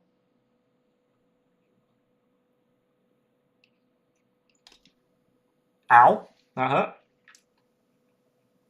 Yeah, they die 90% of the time before they hit. Yeah, exactly. That's why you need to. That's why you need to bless them. What are they? 8 wounds? 6 wounds? If they're 6, they go up to 10, which makes them way more survivable. If they got 8, they go up to 12. Why is this? Come on, come on. Drill. I command you, drill. Is it my fault? It's probably my fault. Am I using a blunt drill bit? Probably using a blunt drill bit. Okay, let's get a decent drill bit going. What are you? You're a box of scalpel blades.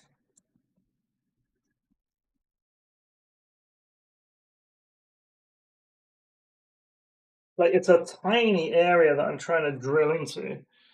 Doesn't help me at all.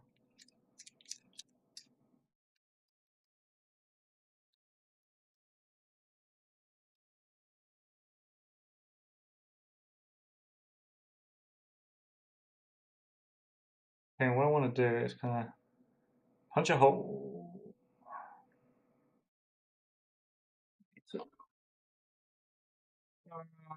What am I looking for? Here we go, paper clips. All right, here we go. Paper clips.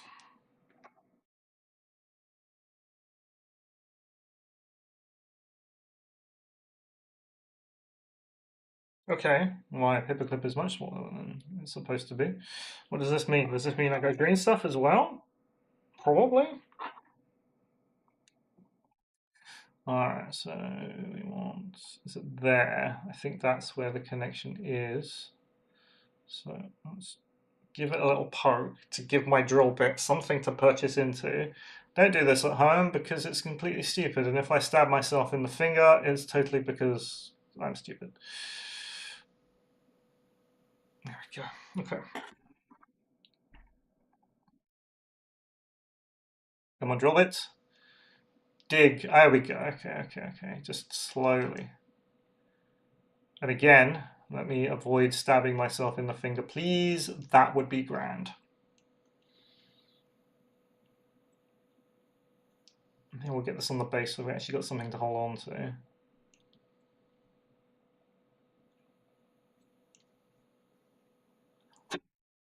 We good? That's a hole. That looks like a hole. Yeah, all right. We need to make this hole a little bit deeper, but we're good to go. All right. Now, with all the gloom and doom about Warcry being dead, what would be my next choice of skirmish games? I will realistically continue playing Warcry as we love it. Well, I mean, here's the thing, right? I will play as long as right. I only get to play Warcry in events. Um, and it happens to be that Games Workshop puts on the biggest events for Warcry. Demetrios has been working hard to stop that from being the case, and it will be the case. But for the time being, that's basically the reality that I can only play Warcry at events, and Games Workshop puts on the events. So that's when I play. Now, if Games Workshop stops supporting the game, then I would be forced, not because I want um, to find another game. And my circumstances won't change in that I still will have to play at events because that's the only time. Like, if you have a 3-year-old at home, you kind of know this, you don't have the time that you would want to be able to go hobby and to do things. It's just the way it is. So, whatever game I picked, there would have to be events for. I like the look of Middle Earth strategy battle game. I played Middle Earth strategy battle game way back when, like in its first iteration, and I really enjoyed it. And I have a lot of their miniatures, and I've got armies, and I've got whatever for that. So I probably look for that. I'd probably look there first.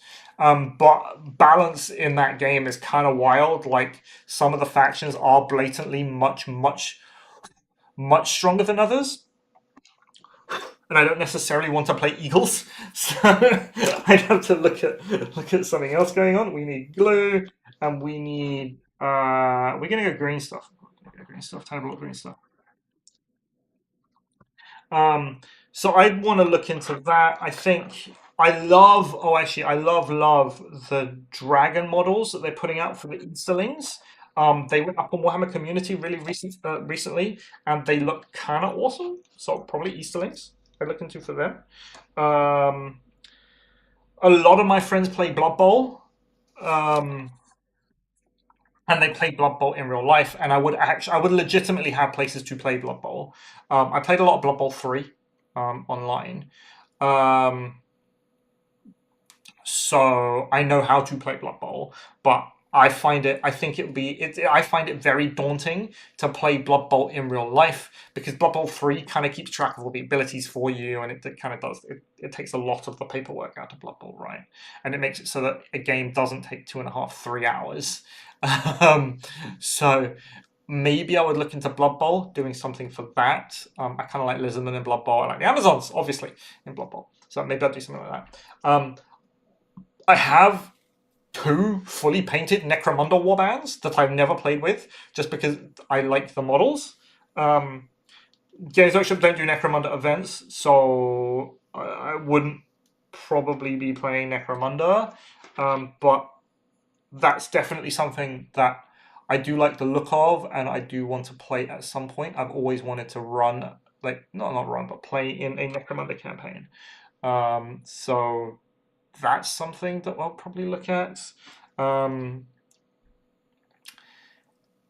course, Kill Team is an answer to that question. but the only kill team that I want to play is Vespid, and I understand that Vespid are pretty bad. And if I only get to play in events, then I'll basically be um, going in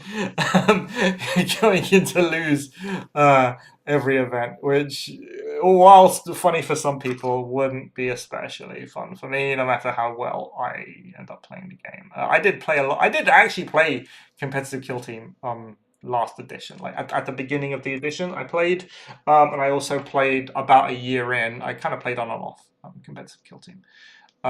So maybe that if they get their act together and they make Vespid good, that might be something I'd look into.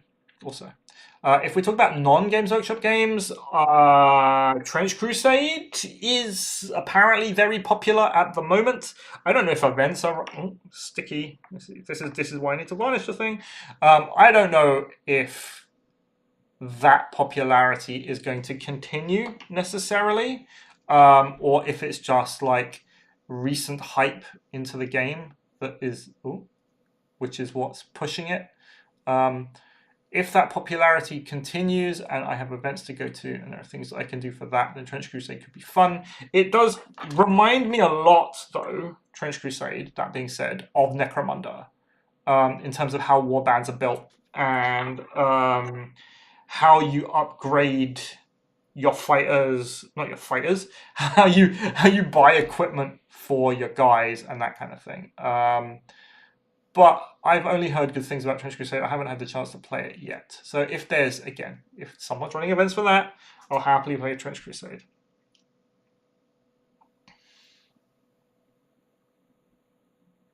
Okay, let's stick this on the base, and then I totally, because it is really tacky because of all the different layers of stuff I put on it.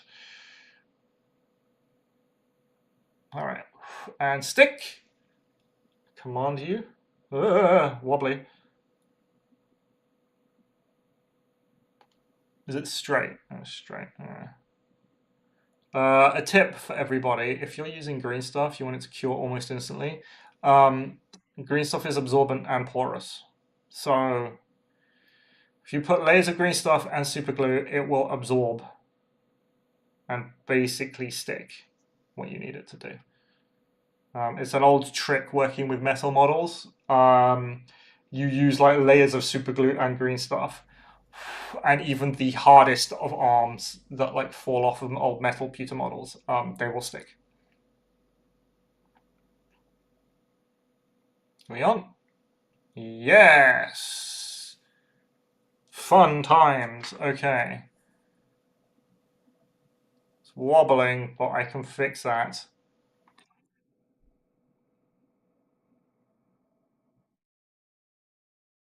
You want to stand up just a little bit because I don't want you on the floor. I like looking at Trench Crusade being new to the hobby side of things. It seems a bit daunting collecting on the model side of things. Yeah. It's like I said.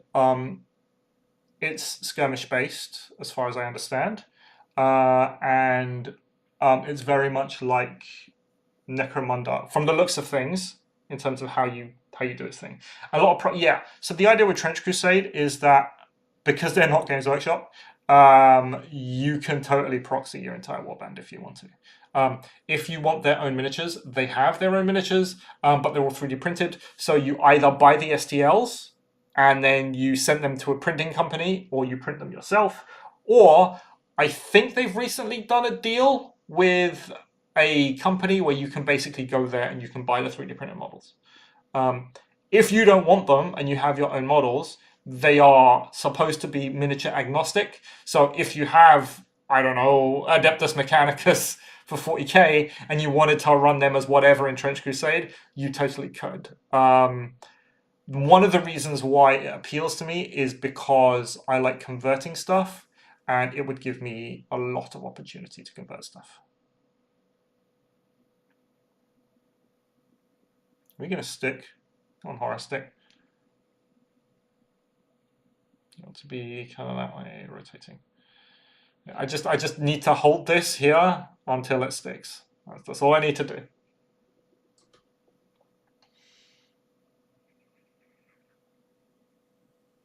And then what I'll do is I'll go outside, I'll spray it, bring it back, and then I'll see how I can actually work with the thing. The base will probably be much lighter than the model to make it stand out. I think that's what we're going to be doing because as it stands, it is pretty dark. Now I could stipple on some more lighter pinks. That would totally work. I have this fluorescent pink, which may or may not work. I don't know. Are we stuck? Yeah. There we go. Look at him. He is a handsome boy. All right, give me 1 minute. I'm going to go outside. I'm going to varnish this guy so that I don't mess up the paint job. I am coming back. Which one's varnish? This isn't varnish. This is varnish.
Okay, we are back.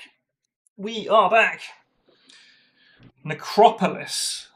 I've heard of Necropolis. Who was talking about Necropolis recently? Someone was talking about. Was it Tom and Ben on Yogscast? Were they talking about Necropolis? I don't know. See you, Dimitrios. Thank you for joining us.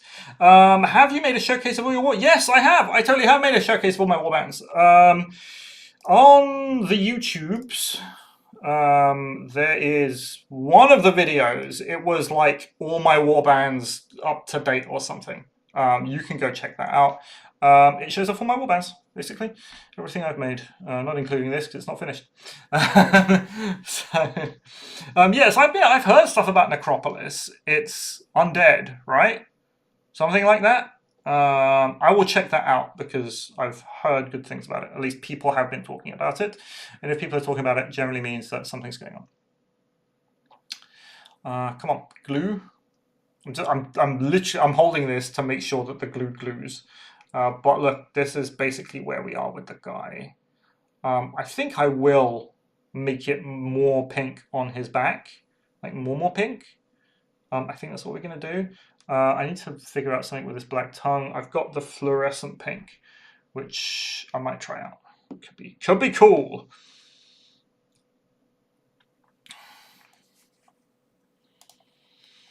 Come on, stick. I command you, stick.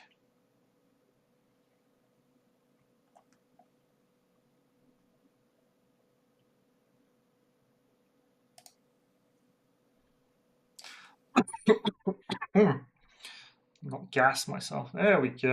Okay. Oh, yes. Are we stuck? Yeah, I think we're good. All right, I think we are good.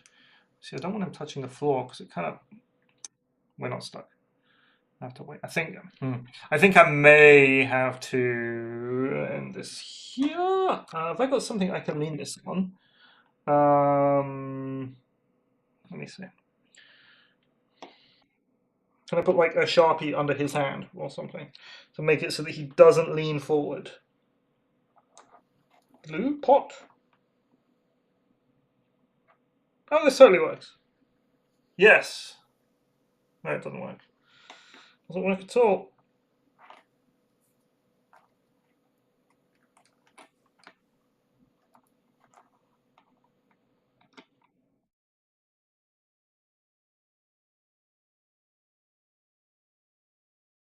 Haha. Oh, there we go. There we go. Okay, he's standing up now. Look at him, he's such a good boy. Yeah, so, okay, I think this is about all I can do to him for the time being. What I need to do, can I... oh yeah, of course, my stuff isn't working. Very good. So, he's going to glue, he's going to cure in that position, and then he will be very stable. Because of the green stuff and the pin and all of that stuff, he should be fine. I think what I'm going to do, I'm going to put more pink onto his back. I'm going to put more blue onto his face, basically make those areas kind of pop a little bit more. And that'll be him basically done. And then I will be able to paint some blues, which should be really quick. I'll get to paint Ephelim. I don't know how I'm going to paint Ephelim, so I have to find a way. Like, she's got some real spindly pieces, which I'm kind of daunted by because one wrong move, and I like break her hand with quill off. Now I do have like backup Ephelim, because for some reason I bought this set twice, but I don't want to have it come to that. Please don't have it come to that. Come on, model, you have to work for me. Right, but I think that's it for today. We've been going for a couple of hours. Horror is almost finished. I will do all the basing at the end, maybe, possibly. I don't know. I will probably do it at the beginning of next time. I'm running out of time though. When is the event? Today's the 8th, and I've got until the 30th. So I basically have 3 painting weeks left for this. So it's not all that much time to get through this. I think the blues will be quick. I think the pinks should be quick, it says. But it's something that it's something I'm just gonna have to crack on with and do, really. But that's it. I think that's it for today. Thank you, everybody. Thanks for watching.